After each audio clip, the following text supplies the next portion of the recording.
Hey, everybody. Thanks for joining me for today's Next Level Healing. Today's interview is really important because a lot of people suffer with insomnia. My guest today is one of my clients, Johanne, who hadn't gotten a good night's sleep for 7 years. She only slept 3 to 4 hours a night. And as many of you know, not only is there the lymphatic system, which is responsible for cleaning up the blood, but we also have the glymphatic system, which is in the brain, and it's responsible for removing a 1/4 ounce of neurotoxins each and every night. And if you don't do that, you really start to feel almost like you're drunk. You just can't feel good if you don't get a good night's sleep on an ongoing basis. So Johanne was really surprised. She had been through standard sleep therapy. It did not help her. She says, Tara, I don't know what you did. You never even mentioned sleep in the sessions that we did together. We did 3. And she says, but, I now can sleep through the night just fine. Bliss had never been part of my vocabulary before, but I'm now able to experience joy and peace and bliss. So I didn't have to talk about sleep. What I had to do is remove the emotions that were causing the lack of sleep in the first place. So you're going to love today's interview. I can't wait to share it with you.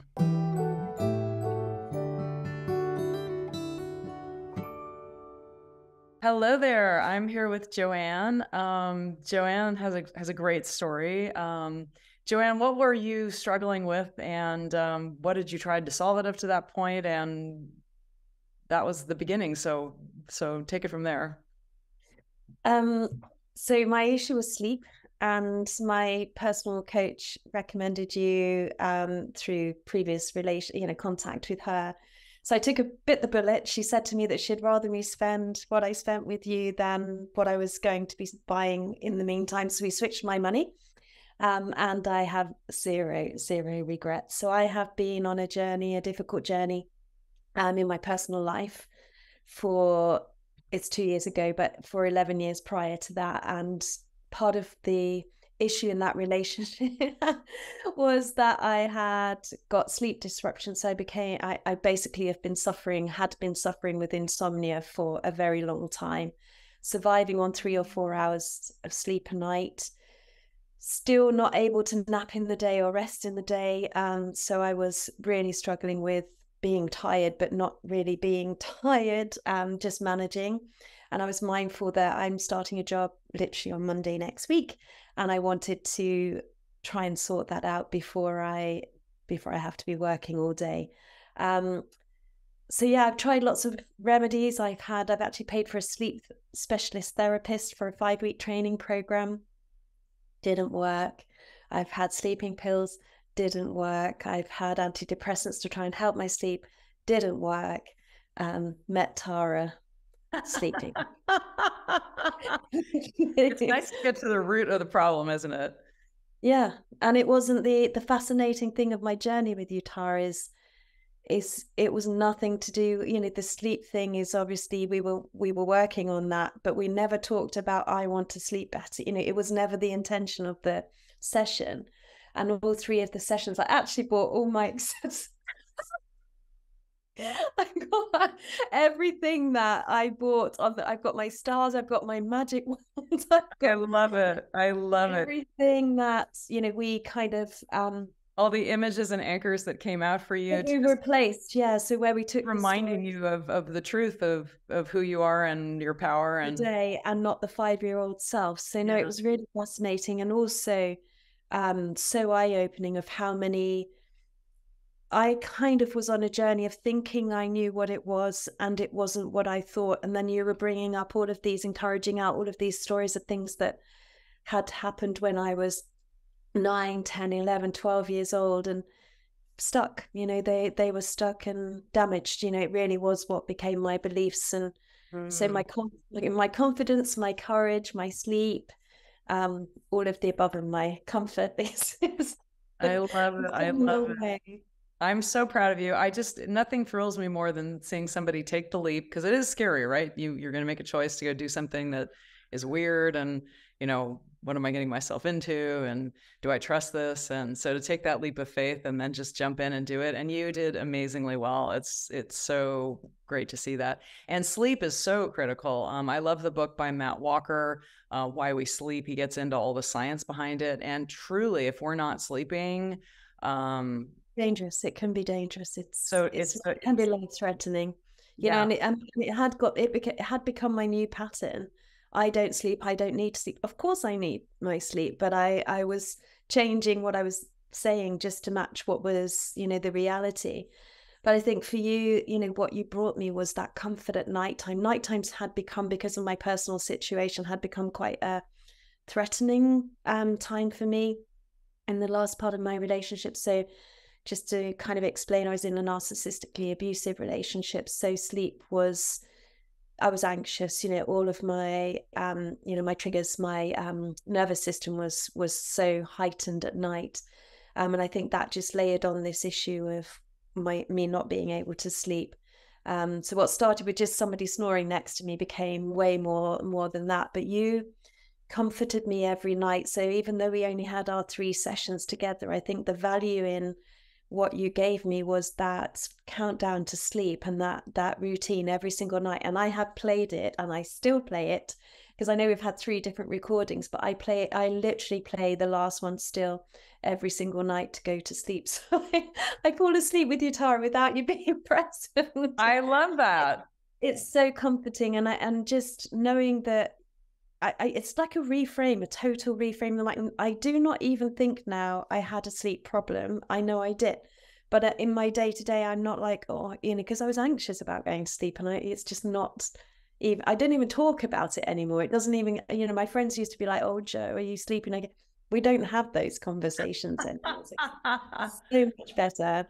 Hey guys, studies are showing that 68% of people that watch podcasts regularly don't click the subscribe button. Do me a huge favor. If you like this content, click subscribe so other people know where to go for the cool stuff.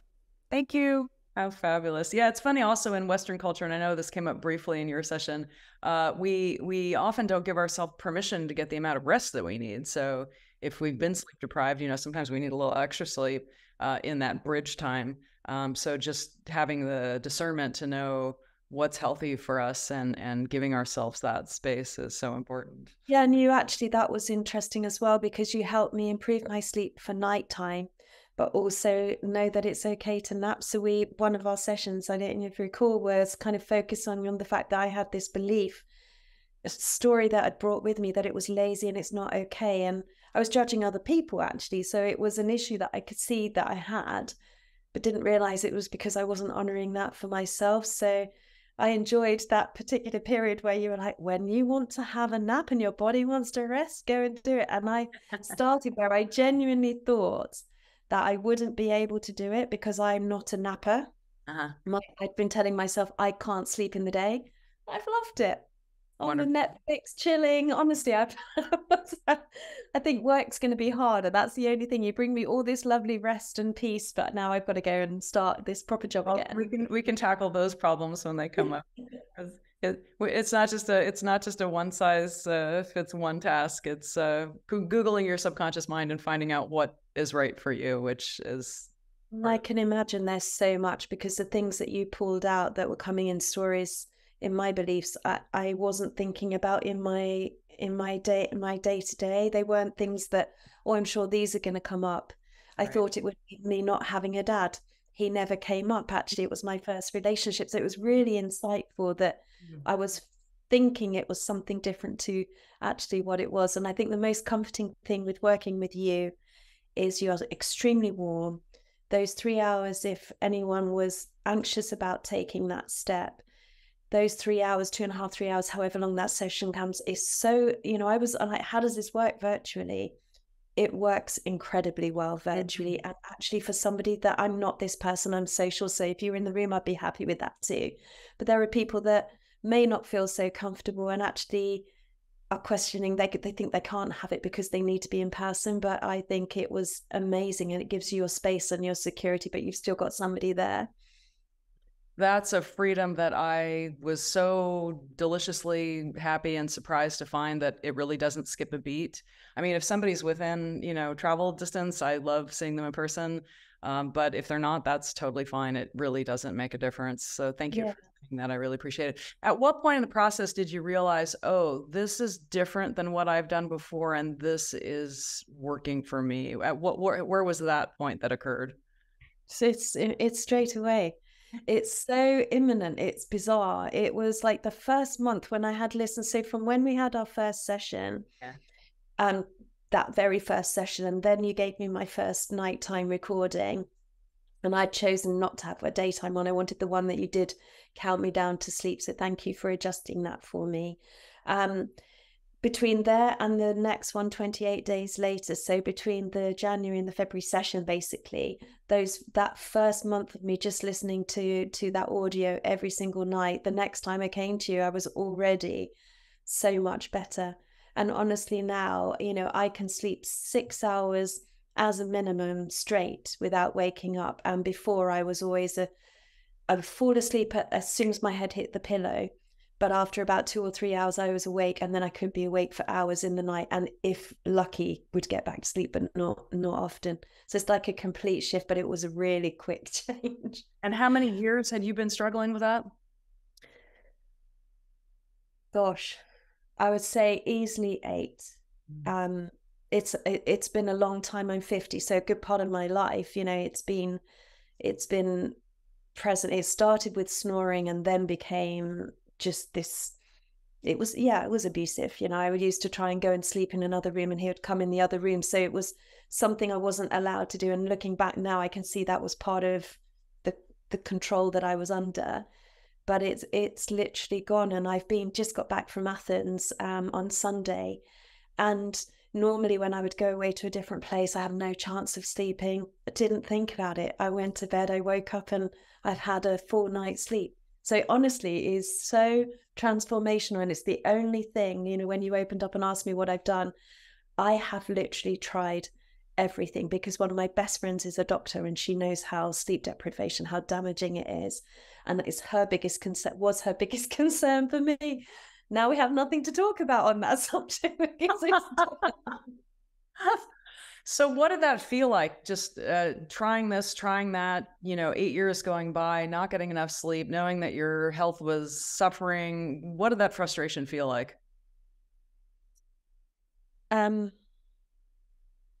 What does that feel like? It's a good question. You are exhausted, you are tired, but you're always just pretending you're okay because you don't have another solution. I had my head in books. I had literally a library of sleep books. I had read everything I could possibly read. I had really tried everything. So it's the feeling would probably be disappointed that it's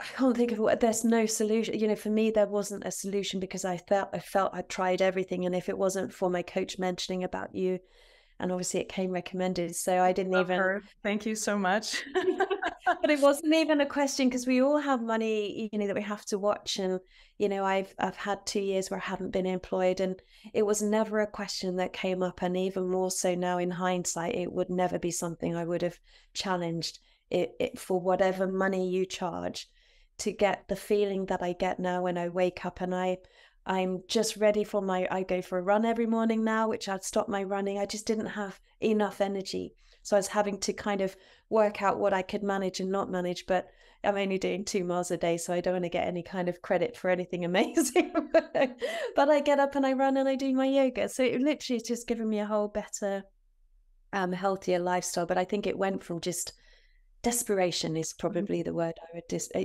I was desperate, but I didn't know what I could do, because the doctors are medication driven. Have a sleeping pill, have the antidepressants, then you've got the therapist that was, these are the practices, and don't put your phone on, and none of that was working. I needed something that was, and you go to the root cause, and that's what I needed. That's what nobody else was doing. It was this therapy of talking through an issue, but not resolving what had kind of brought it there in the first place. The Chinese medicine training that I had so many years ago, 30 years ago now, we always are taught to go to the root of the cause. So very grateful. Yeah, and all of that time, nobody had brought that to my attention, because I'm a healer. I will do whatever I need to do to heal my life, and I want to live my best life. Yeah. But I wasn't finding the solution, and then fantastic. Well, what does your life feel like now? Revitalized, rejuvenated. I'm calm, I'm peaceful, I'm happy, These are words that I haven't described for me for a long time. And the word I heard myself saying a little while ago, a couple of weeks ago, was I felt bliss today. Now, bliss is not something in my vocabulary, but it was such a beautiful thing to think and feel, because it really hasn't been in my existence. So it's just been a whole transformation. I've been 2 years on a journey, and what a lovely way to wrap it up to get my sleep as well. So I'm just, I'm so grateful. I'm really, really grateful for you. Joanne, And no, thank you so much. you were there between as well. So when you're feeling frightened about something or unsure, you were there. I knew you were there, and you were encouraging. And, I'd send you the pictures of my little things that I would buy, and I'd get the little bit of kind of, pat on the back, or, the encouragement that I would need. So it's just been yes, you have 3 sessions, but I feel like it's been such incredible value. I've had a whole 3 months with you, in my opinion. Fantastic. Well, thank you so much for sharing your story. Is there anything else you'd like people to know about the process, about what it's like to have hope when they're suffering and feeling desperate? Yeah, I would like to say this because, we all have our paths and we all have our challenges. And, I don't know what anyone who's going to get to listen or see this is going through. But if there's something, whatever the issue, my issue was sleep in particular that we've spoken about, but whatever there is that you're struggling to manage and that's causing you stress or anxiety, I would invite them to have that initial call with you. And don't even think about what it will cost or, how it works, because your mind doesn't process that information, and we don't know.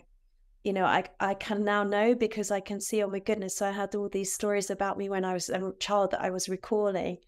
I didn't know that in my conscious day to day. So I would say, whatever the challenges are, if there's trauma that you haven't yet resolved, then your journey with Tara and hypnosis is 100% a place I would start, and have already recommended you, by the way. So thank you so much, sweetheart. I so appreciate your being on here, sharing your story, because it is, it's kind of a new frontier. Most of us don't, have experience with it. I didn't, several years ago, and love what it does for me and for other people. And it's like trying to solve a problem with 5 to 10% of your brain is not always the answer. Sometimes that 90 to 95% that's our subconscious mind really knows what's going on better than we do. Yeah, and it was just nice to spend. It sounds a little bit crazy for anyone that's not had this kind of support, but it was really nice to visit that little girl without getting emotional. The little girl that is emotional, that she was there waiting, and I'd never addressed these issues. I'd left her abandoned, so that she's doing the best that she could inside of me but it was really eye-opening that I'm 50 years old, but sometimes the processes that I've got trying to protect me are from when I was 5 or 10. So it's just, you can't explain it, but it absolutely works. I've worked with 70 and 80-year-olds and I don't cry that often, because a lot of people have had terrible tragedies. They've had terrible physical abuse, sexual abuse. But when I had, a 75-year-old on my table in tears, like for the first time in his life, because he had never loved the little boy inside of him, that was devastating. Yeah, I got through it, but it's like I had tears rolling down my cheeks when this man was loving himself after all that time. And that's so beautiful. And I think the pain that you feel in the sessions is so therapeutic. When I talk pain, you're literally healing something that needed to be looked after and taken care of so long ago. And it's so beautiful that, yes, there is emotional sessions, some more than others, but like that, you have to go through that path if you want to do the work, heal the journey, and live that lighter, better life. I honestly thank you. Yeah, we get to go through that journey. Yeah, it's more of a get to than a have to.